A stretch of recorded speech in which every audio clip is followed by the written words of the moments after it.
Hello guys, welcome to my YouTube channel. অনেকদিন পর আপনাদের সাথে দেখা। আমি কিছু মুরগি নিয়েছিলাম, দুইটা আপনাদেরকে দেখাইছিলাম। এখান থেকে একটা মারা গেছে, একটা ঠিক আছে। এগুলোকে এখন দেখাবো। আরো কিছু মুরগি নিয়েছি, এগুলোকেও দেখাবো। আপনারা শুধু দেখতে থাকেন। এই যে দেখতে পাচ্ছেন আগের মুরগিটা।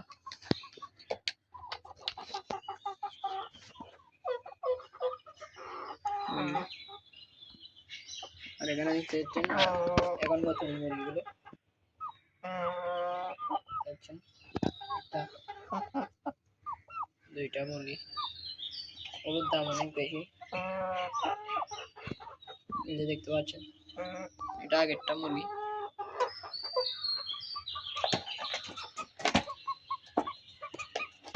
আর এগুলো হচ্ছে এখন হচ্ছে। হ্যালো গাইস, আমরা যে মুরগিগুলো দেখাইছিলাম এগুলো অনেক টাকা দিয়েছিলাম, কারণ ছোট মুরগি নিলে সেগুলো ঠিক না। বড় মুরগি নিয়েছি, তাই ইনশাল্লাহ এগুলো নিয়ে শুরু করে দেখি ইনশাল্লাহ। আসসালামু আলাইকুম। ভিডিওটি ভালো লাগলে লাইক এবং সাবস্ক্রাইব করে দিন। আসসালামু আলাইকুম।